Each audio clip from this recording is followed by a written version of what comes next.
Hey guys, welcome to the Men of Iron podcast. If you've been following along the last several weeks, you know we've been looking at this theme of courageous manhood lessons from Moses and talking about how do we restore masculinity and how do we change a culture with courage. And we've really been focused in on Exodus 17 verses 5 and 6, and we've talked about the cycle that we as men go through where a lot of us feel this calling from God, and oftentimes our response is doubt. We don't feel qualified, but God's grace allows us to eventually come to this place of obedience. And when we're obedient, we can expect God's supernatural. Those are kind of the cycles that we've talked about. And we talked about how do we actually change a culture with courage by getting out front, right? We talked about that last time. We need to embrace mentorship. We're going to focus in on a little bit of that today, and then next week, we're going to kind of wrap up by talking about acting. But last time I talked about this whole concept of getting out front and being battle ready and preparing the next generation, mentoring those around us and delegating to others around us and bringing wise people when we decide that we're going to get out front. And we see that play out with Moses. We talked about how he did that in Exodus 17 verses 8 and 9, and we looked a little bit at chapter 24, 13 and 14. But today I want to focus our time at, in order to restore masculinity, in order to change our culture with courage, let's go to the second piece, which was to embrace mentorship. And I want to go back here just for a second to chapter 17, verses 5 and 6 again, because that's really the foundation to all of this, where Moses says, walk on ahead of the people. That's the get out front piece. But then he says, take with you some of the elders of Israel and take in your hand the staff with which you struck the Nile and go. Okay, there's a huge piece here where he's telling him, hey, you've got to embrace mentorship. Don't battle alone. Don't battle alone. And I want to look here today at verses 10 through 13 in chapter 17, and it says this. This is after the Amalekites have attack them, and this is what we talked about. Can you imagine Moses' response? He's obedient, he gets out front, and all of a sudden the enemy attacks. And so that's why we've got to be battle ready. But look at verses 10 through 13, where it says, so Joshua fought the Amalekites as Moses had ordered, and Moses, Aaron, and Hur went on top of the hill. As long as Moses held up his hands, the Israelites were winning. But whenever he lowered his hands, the Amalekites were winning. When Moses' hands grew tired, they took a stone and put it under him, and he sat on it. Aaron and Hur held his hands up, one on one side, one on the other, so that his hands remained steady until sunset. So Joshua overcame the Amalekite army with the sword. Wow. Embracing mentorship. We cannot battle alone. We see that in verses 10 through 13 here. The Israelites don't win without Moses' ability to mentor Joshua and delegate to Joshua. And the Israelites certainly can't come out victorious without the help of Aaron and Hur.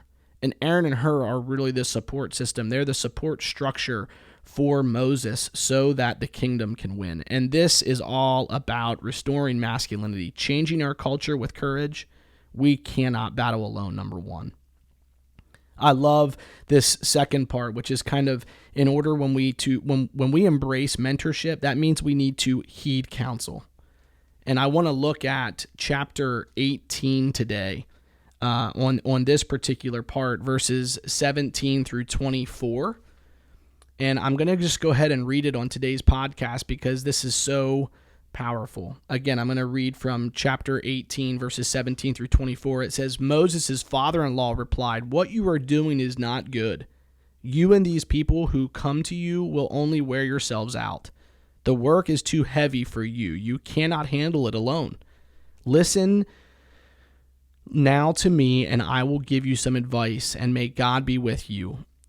You must be the people's representative before God and the decrees and laws, and show them the way to live and the duties they are to perform. But select capable men from all the people, men who fear God, trustworthy men who hate dishonest gain, and appoint them as officials over thousands, hundreds, fifties, and tens.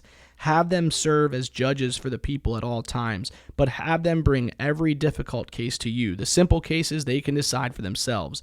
That will make your load lighter because they will share it with you.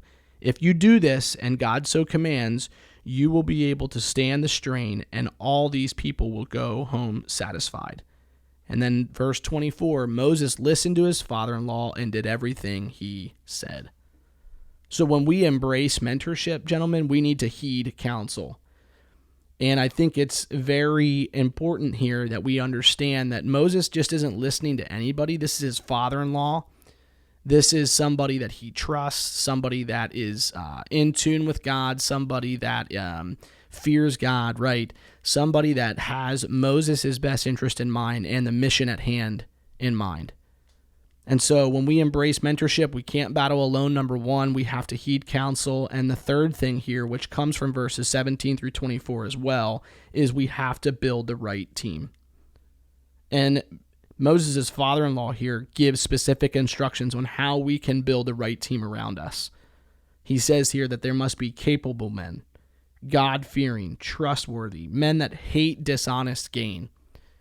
And my challenge in this, or my encouragement in this, is to look around you. What kind of men have you surrounded yourself with? What kind of men are you spending your time with? What kind of men have you invited into your journey? What kind of men have you invited to get out in front of this calling that God has given you?